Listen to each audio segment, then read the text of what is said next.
जी, बहुत अच्छी बात कही आपने कि आरएसएस वाले सबमरीन की तरह अच्छा एग्जांपल दिया कि अच्छे दिन आते तो ऊपर आ जाते हैं समुद्र के, और अगर जहां बुरे दिन आए फंसे डुबकी मार के अंदर चले जाते हैं। बहुत बढ़िया बात कही, एग्जांपल बहुत अच्छा था आपका, मजा आ गया।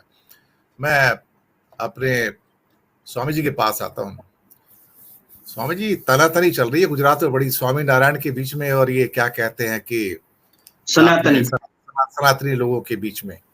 तो यहाँ पर तो बीजेपी के दोनों ही भक्त थे, और अब मुसीबत यह है कि स्वामीनारायण वाले कहते हैं कि जो सनातन के भगवान है वो हमारे अंडर में है।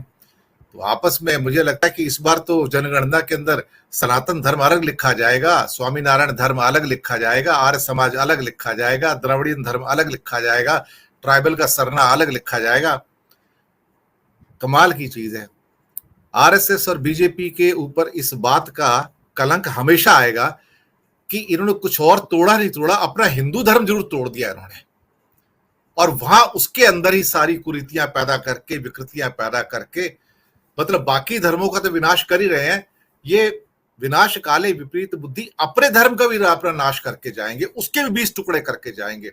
इस जनगणना में वो भी साबित हो जाएगा, आप देख लीजिएगा। अखिल स्वामी जी, देखिए दिनेश जी, असल में तोड़ने की प्रक्रिया होती ही ऐसी है।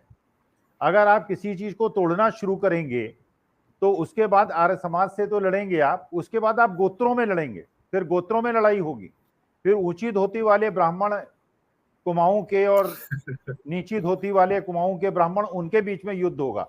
तो देखिए, इसकी प्रक्रिया का जो प्रतिकूल रूप है वो केवल है जोड़ना, कि अगर आप जोड़ें, सबको जोड़ें, बिना किसी भेदभाव के जोड़ें, सबको मानव धर्म को मानते हुए सब जीवों को जोड़ें, ये आसान है।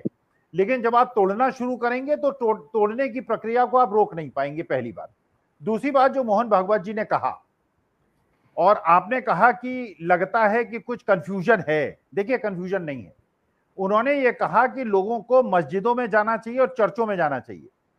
सर गुरुद्वारा भी कहा है, नहीं बताया, गुरुद्वारा भी कहा सर, गुरुद्वारा भी बोला है सर।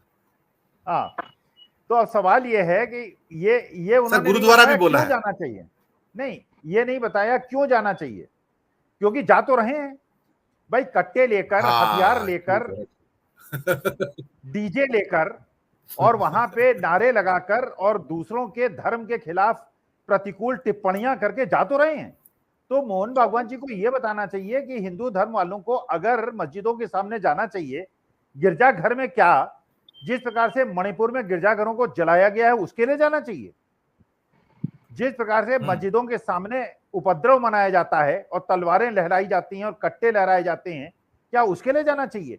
तो उनको स्पष्ट रूप से यह बताना चाहिए कि क्यों जाना चाहिए, जाने की आवश्यकता क्या है। देखिए, मैं मानता हूं कि हिंदू अपने मंदिरों में जाएं या घर के अंदर मंदिर में पूजा करें, मुसलमान अपने जो उनके अपने स्थान है वहां जाएं, अपने घर में नमाज पढ़ें, जो चाहें क्रिश्चियन करें, जो चाहें सिख करें। हमें एक दूसरे के स्थान में जाके उपद्रव मचाने की क्या आवश्यकता है। हमारी जो मान्यताएं हैं, हमारी जो पृष्ठभूमि है, अपने घर में करें, अपने मंदिरों में करें, और मंदिर और मस्जिद के बीच में दोस्ती होने दें। देखिए, जो मुगलों की शासन काल में, आप देखिए काशी में देख लीजिए, आप मथुरा में देख लीजिए, हर जगह मंदिर और मस्जिद बगल बगल स्थित हैं, एक दीवार है, कॉमन दीवार है। क्या मतलब है, क्यों बनाया मुगलों ने, क्यों बनाया मुगलों ने, क्यों बनने दिया, चलिए क्यों बनने दिया, या मस्जिद मंदिर के बगल में क्यों बनाई, इसलिए बनाई भाईचारा बना रहे, वो अपनी नमाज पढ़ें, वो उनकी आवाज, अजान की आवाज सुनाई पड़े, हमारी घंटियां सुनाई पड़े, इनमें कोई बैर नहीं है, इनमें आपस में कोई लड़ाई नहीं है, प्यार मोहब्बत से कोएग्जिस्ट कर सकते हैं, करते हैं, पूरे विश्व में करते हैं। और पक्षियों में आपने लड़ते हुए देखा क्या, आप देखते हैं कि अलग अलग पंख के पक्षी होते हैं, अलग अलग प्रकार के पक्षी होते हैं, लड़ते हैं क्या, भाषा अलग होती है, बोलने के तरीके अलग होते हैं, लड़ते हैं क्या, नहीं लड़ते। हम क्यों लड़ते हैं। दूसरी बात जो आपने कहा दिनेश जी, शुरुआत में कहा कि अगर मोदी जी भोपाल से इलेक्शन लड़ जाएं तो शायद बीजेपी मध्य प्रदेश जीत जाए, मैं इससे सहमत नहीं हूं। देखिए, आज की स्थिति में जितनी anti incumbency state government chief ministers BJP के खिलाफ है, उससे ज्यादा मोदी जी के खिलाफ है। पिछली बार मोदी जी अगर वाराणसी से लड़े तो उत्तर प्रदेश की कुछ सीटों में उनको जीत मिली, इस बार वो जहां से इलेक्शन लड़ेंगे आसपास की 25-30 सीट हार जाएंगे। और अगर वो भोपाल से इलेक्शन लड़ेंगे तो हो सकता है कि अगर वो इलेक्शन न लड़े तो 60-70 सीट बीजेपी को मिले और लड़ जाए तो 20 सीट मिले। क्योंकि आज की तारीख में जो स्थिति एक साल पहले नहीं थी, मोदी जी के सामने राहुल जैसा व्यक्तित्व तो खड़ा हो गया है जो पिछली बार बिल्कुल नगण्य था। राहुल की इमेज थी ही नहीं, ब्रांड थी ही नहीं, केवल मोदी जी की ब्रांड थी। आज मोदी जी की ब्रांड जो है वो पूंजीपतियों के साथ खड़े हुए नेता की है, और राहुल गांधी की इमेज जो लोअर इनकम ग्रुप है, जो मिडिल इनकम ग्रुप है, उसके साथ खड़े होने वाले नेता की है। और राहुल जिनके साथ खड़े हैं उनकी जनसंख्या 90% है, और मोदी जी जिसके साथ खड़े हैं उनकी जनसंख्या 10% है। तो मुझे ऐसा लगता है कि मोदी जी जितना ज्यादा प्रचार करेंगे इंडिया गठबंधन को उतना ज्यादा फायदा होगा।